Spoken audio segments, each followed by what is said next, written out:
This is Hannibal back here from the HannibalTV.com with a daily wrestling news update. For some reason, the Raw rating hasn't come in yet, but Collision in Vancouver did a 0.12 rating featuring Edge versus a local Vancouver guy. Pretty much looks like your average person. The interesting thing about it is the 0.12 rating for Collision was actually down 49% from the previous airing. And it's interesting that they had Moxley and Jericho on the poster. They didn't use Jericho for some reason, but Moxley, the Young Bucks, Eddie Kingston, and Jack Perry were all on the New Japan show the same night. I mean, obviously AEW knew this in advance and decided not to tell anybody in advance that Moxley wasn't going to show up. But I'm just pointing out that if you owned a wrestling company, wouldn't you want to make AEW the priority and have like all your best guys that are going to help pop a rating or help make a show that actually has a good crowd for once, over 5,000 in Vancouver, where the lower bowl was full according to reports. Finally, they have a good crowd and they're going to let like a handful of their top guys wrestle for New Japan instead and then get a crappy rating. Again, CM Punk's right. He doesn't run it as a business. Rampage was also down 20%, 0.11 rating. The other thing from Collision is Tommy Billington, the nephew of Dynamite Kid, made his debut against one of FTR. I did watch the debut. All I can say, there's nothing wrong with him. He looks like Dynamite Kid pre-heavy steroids. I'm not saying Dynamite Kid no steroids at all, because you can be small and on steroids that keep you lean and stuff. But I'm gonna say he looks like Dynamite. He looks like another small wrestler. Do I think it's better to have someone related to Dynamite Kid since they go to England on the roster than all these other small guys that they have? Yes. I don't know if he's hired or not, but I don't think that's a bad hiring since I don't know how many over English guys they have. I know they're pushing this Osprey guy hard, but he doesn't have like the history of a Dynamite Kid.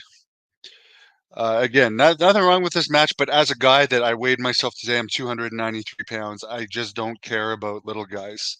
I always liked wrestling for the larger than life superstars like Goldberg, the Ultimate Warrior, Macho Man. He may not have been huge, but he was bigger than your average person and quite a character. Same with Ric Flair. Wrestling these days is missing the larger than life characters. Even Ted DiBiase, I was just watching one of his podcasts, and he says he doesn't watch it today because just the lack of believability. All these acrobatic moves don't even look like you could ever do them in a fight, and all this leg slapping. He just can't watch it, and I can't watch it for the same thing. I'll watch a quick match like that to scout someone like Tommy Billington, which, as I said, from an actual in-ring standpoint, I mean, there didn't seem anything wrong with him, and I'm glad that they hired him. I'm not saying they shouldn't hire him, just saying they have an overabundance of small wrestlers and average-looking wrestlers, like this guy that fought Edge in the main event in Vancouver that draw a crappy rating. It's like he just looks like your average person, which people don't want to see that overall. I'm sure there's some that do. Apparently, Soraya, also known as Paige, will be appearing on one of MTV's Catfish episodes this season. Vince McMahon apparently could go to arbitration and try and get Janelle Grant to return the $1 million and file a defamation lawsuit against her if it ends up that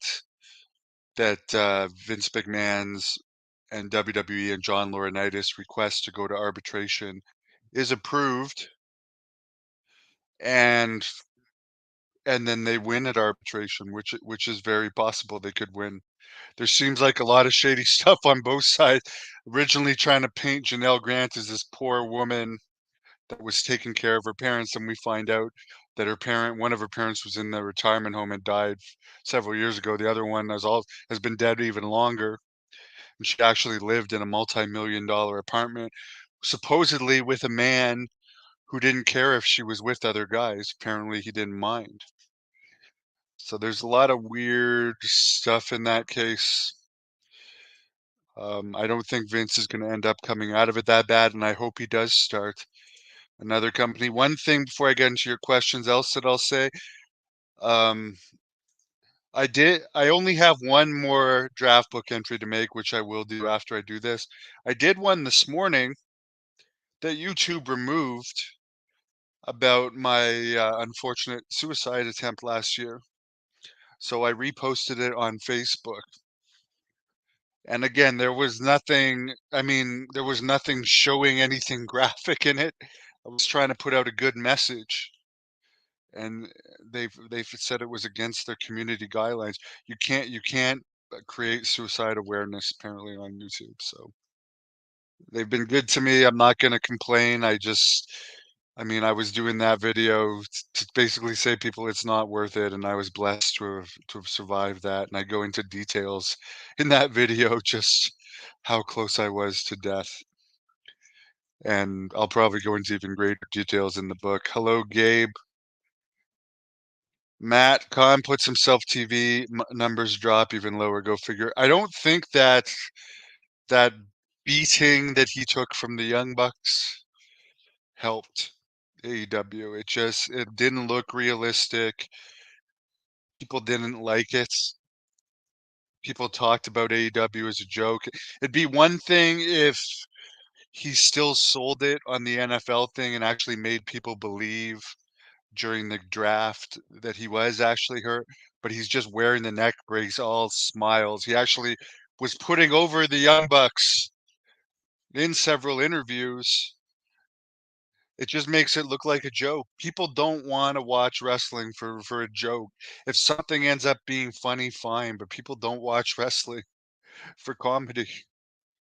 They want to suspend their disbelief, and it's very, very hard to suspend your disbelief these days.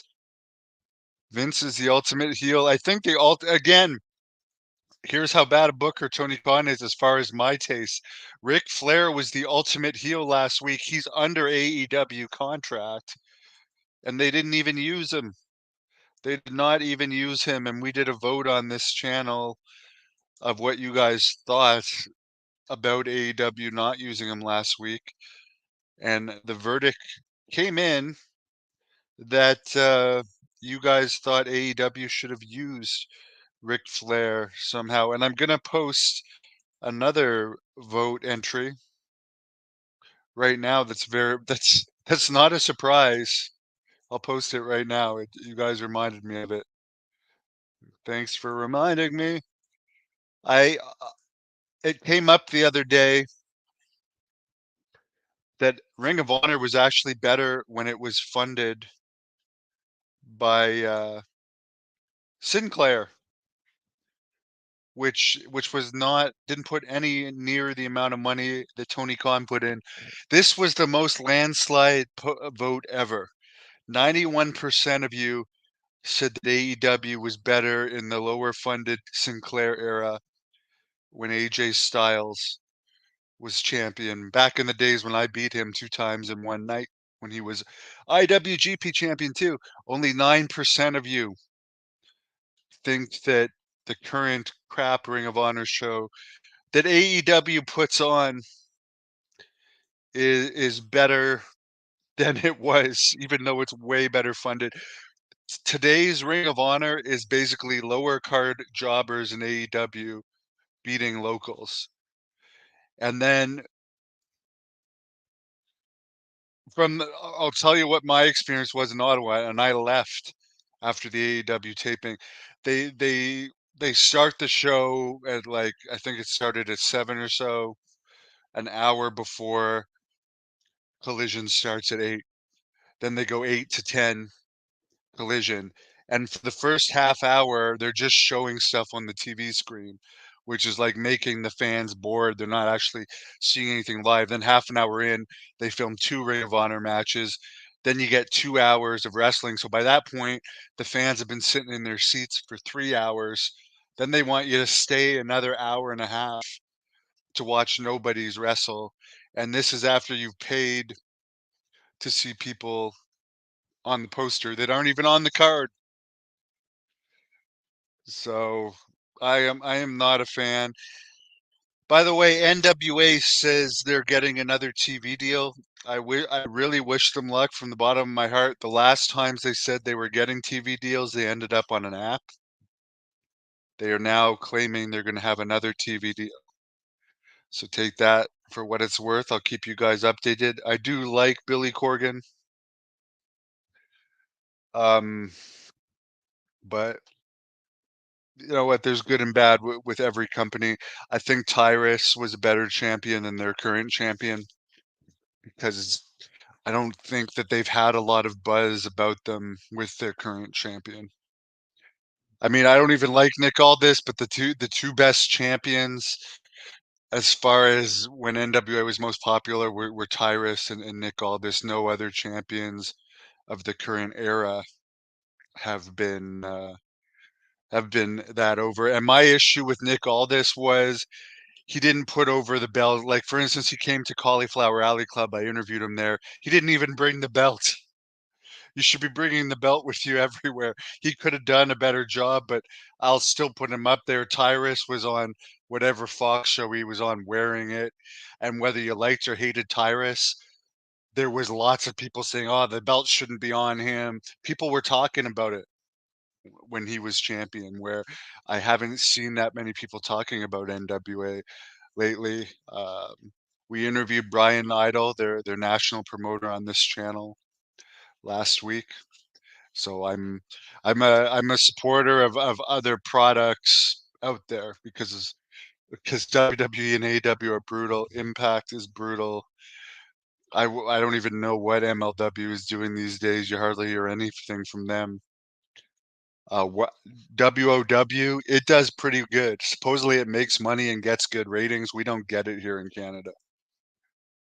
So you find me watching old stuff or shoot interviews with guys like Ted DiBiase today. I also watched a shoot interview with Harley Race and Ric Flair. Or last night, instead of Raw, I actually watched Teen Wolf 2. And I didn't mind it. I might actually even do a review of it because I'm an 80s movie fan. Someone says Janelle can never show her face in public again. Oh, you know what? She only has 3 pictures out publicly. They've done a very good job of only having pictures of her in her early 20s out, even though she's 43 now, which is a sign to me that there's a lot of weird stuff. Like she's dating this guy with a law. She has a law degree, and she's with a lawyer, and obviously she's smart. I mean, she never pressed criminal charges. She just kept going to his house and so forth. I mean, I don't think she's as innocent uh, as she seems, and I hope it goes to a public trial. I hope it goes to a public trial and it all comes out.